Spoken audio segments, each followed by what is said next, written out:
जय हिंद दोस्तों, कैची choice YouTube channel पर आपका स्वागत है। आज तक देश के सबसे पढ़े लिखे प्रधानमंत्री कौन हुए हैं? क्वालिफिकेशन के हिसाब से डॉक्टर मनमोहन सिंह।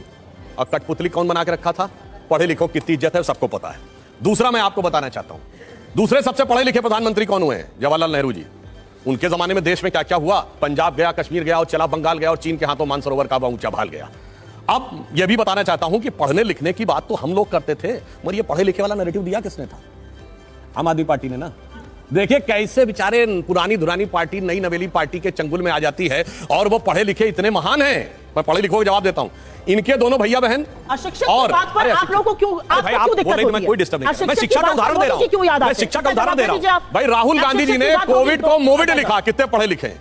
अरे कोविड को मोविड लिखने वाले पढ़े लिखे हैं। और दूसरा उदाहरण देता हूं, अप्रैल 2021 में जब कोविड की सेकंड वेव चरम पे थी, तो पहले आके वो दिल्ली वाले जिनका नाम ये बोल रहे हैं, उन्होंने आके क्या कहा? वैक्सीन की कमी है तो वैक्सीन सारी कंपनियों को फार्मूला क्यों नहीं दिया जाता ताकि जल्दी जल्दी वैक्सीन सबको मिल जाए? अरे वैक्सीन कोई चूरन का फार्मूला है जो सबको दे दिया जाएगा? ये पढ़ा लिखा आदमी बोल रहा है। और सुनिए, इनके दोनों भैया बहन ने भी बोला और उनका भी बयान है कि भारत सरकार ने बच्चों का वैक्सीन विदेश भेज दिया। इतना झूठ बोलने वाले लोग अप्रैल 2021 तक जाके चेक कर लीजिए, भारत क्या दुनिया में कोई बच्चों का वैक्सीन नहीं बना था। इसलिए हम आपसे कहते हैं कि आप लोग, और ये तो वो लोग थे, देखिए गजब के पढ़े लिखे हैं। जानते क्या होता है? जब प्रधानमंत्री जी ने कहा था कि अगले प्रधानमंत्री क्यों याद आता है? अरे भाई जवाब दे दीजिए। मैं जवाब दे रहा हूं, प्रधानमंत्री जी की क्षमता दोनों जवाब दे रहा हूं। 15 अगस्त जब 2020 को कहा कि अगले साल शुरू होने तक वैक्सीन आ जाएगी, अचानक इनको पढ़ाई लिखाई याद है। और ऐसे कैसे हो सकता है? अरे वो तो सेलुलर माइक्रोबायोलॉजी के एक्सपर्ट बन गए। नहीं इतनी जल्दी बनी नहीं सकती, बनी 8 देशों ने बना के दिखा दी। अब सुनिए, जब जनवरी में वैक्सीन आई, नहीं उसका सैंपल सर्वे दिखाइए, स्टैटिस्टिक्स एक्सपर्ट हो गए, फलाने हो गए, इतने कम समय में इतनी जल्दी कैसे इन्होंने इन्फ्लुएंस कर लिया? दुनिया के सारे देशों में लगी। और सुनिए, इतना ही नहीं, जब राम जन्मभूमि का शिलान्यास हुआ तो ज्योतिष को अंधविश्वास करने वाले मुहूर्त मर्मज्ञ हो गए, कहने लगे मुहूर्त नहीं ठीक है, ये नहीं ठीक है, वो नहीं ठीक है। तो आप पढ़ाई लिखाई को लेकर जो बातें करते हैं और वास्तविकता में आपके मन में जो फीलिंग है, इन दोनों बातों में बहुत बहुत भारी अंतर है। हाँ, एक बात मैं जरूर कहना चाहता हूं, शिक्षित बात करता है तो आपको चोट क्यों पहुंचती है मन को? आप लोग क्यों परेशान हो जाते हैं? वो अशिक्षित नेताओं की बात कर रहे हैं। हाँ, तो आप लोग क्यों परेशान हो जाते हैं? हमारे यहाँ सबसे आप देखिए ना, आपके बीजेपी का सोशल मीडिया के लोग, आपके बीजेपी के महाराष्ट्र के लोग लगे पड़े हैं। क्यों लग रहे हैं? मोदी जी का तो नाम ही नहीं लिया जाता है, आप क्यों परेशान? भाई मैंने तो आपको उदाहरण दे दिया। आप बोल रहे हैं मैं डिस्टर्ब नहीं कर रहा था, हमें दिक्कत नहीं। हमने तो कहा देश के सबसे पढ़े लिखे प्रधानमंत्री के साथ आपने क्या गलती की? देश के सबसे पढ़े लिखे तिनका क्यों आ जाता है? इस बात का जवाब दे दीजिए, वो आप नहीं दे सकते हैं। अरे सुनिए, ये कौन सी आप बात कर रही हैं भाई? मैंने तो आपसे बात कही कि सबसे पढ़े लिखे प्रधानमंत्री की आपने क्या गलती की?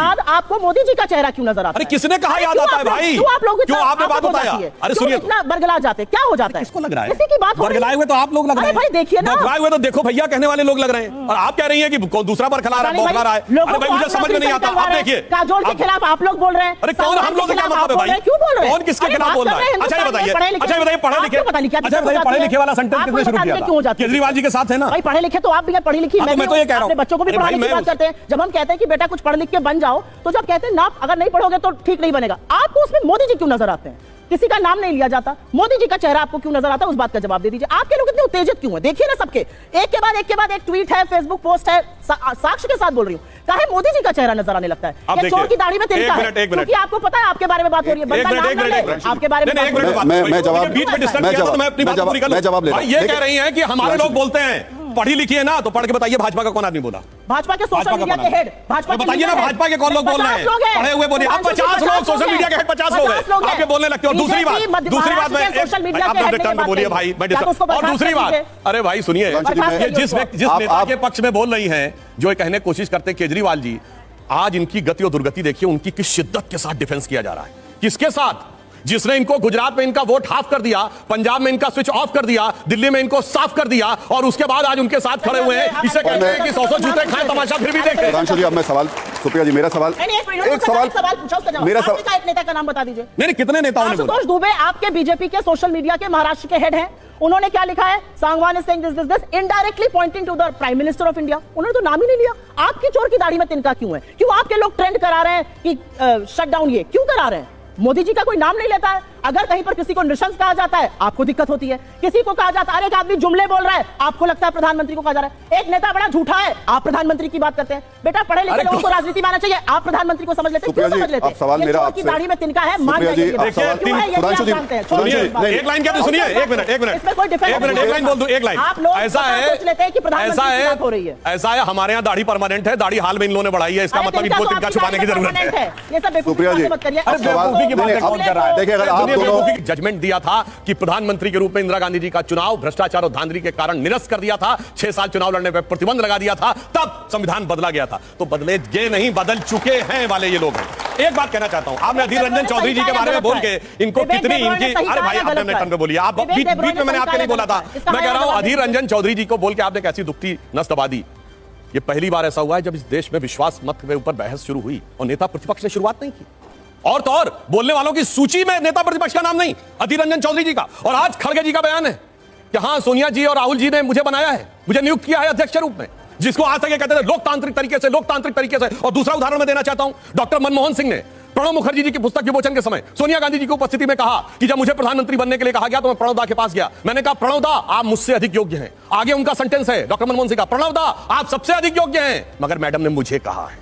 अब आप यह समझ लीजिए कि ये कोई भी व्यक्ति पद के ऊपर आ जाए, प्रधानमंत्री हो, अध्यक्ष हो, नेता प्रतिपक्ष हो, सबके साथ ये कैसा बर्ताव करते हैं और उसके बाद आके ज्ञान देते हैं। हाँ, मगर एक बात मानना पड़ेगा, इनका नेता एक मामले में बहुत पढ़ा लिखा है। ये बताइए, विदेश में जाते हैं राहुल गांधी जी, बड़ी बड़ी यूनिवर्सिटीज बुलाती हैं और वहां जाके भाषण देते हैं भारत के लोकतंत्र के खिलाफ। मैं पूछना चाहता हूं, हमारी सरकार छोड़िए, हमारी सरकार में कहेंगे कोई नहीं बुला रहा, 10 साल तक इनकी सरकार रही, भारत की किस यूनिवर्सिटी ने बुलाया था कभी राहुल गांधी जी को भाषण देने के लिए? 2004 से 14 बताइए, किसी ने नहीं बुलाया। ये विदेश में ही जाके क्यों बुलाते हैं? अचानक सारी उनकी विद्वता, पढ़ाई लिखाई विदेश में ही, और उन लोगों के साथी नजर आते हैं जो भारत विरोधी एजेंडा के हिस्से होते हैं। जरा इसको भी पढ़ने की, लिखने की बहुत जरूरत है। लेकिन जो सवाल पूछा था उन्होंने, विवेक ओबेरॉय, जो उन्होंने कहा संविधान बदलने के बाद, सही कहा या गलत कहा? मैं पूछ रहा हूं। विवेक ओबेरॉय ना मुझे इस वक्तव्य की कोई जानकारी है, ना विवेक ओबेरॉय जी भारतीय जनता पार्टी के कोई सदस्य हैं, ना इसके कॉन्टेक्स्ट की जानकारी है। मैंने तो ये उदाहरण दिया, सुनिए, मैंने तो कहा संविधान बदल चुके हैं। अब बताइए संविधान बदला था या नहीं? बोलिए, मैं बता देता हूं। बोलिए ना, एक मिनट पहले ये कह दें, संविधान बदला था या नहीं? सारे ह्यूमन राइट समाप्त कर दिए थे नहीं? बोलिए हाँ या ना, बोलिए हाँ या ना। बदल चुके हैं पे बोलिए ना।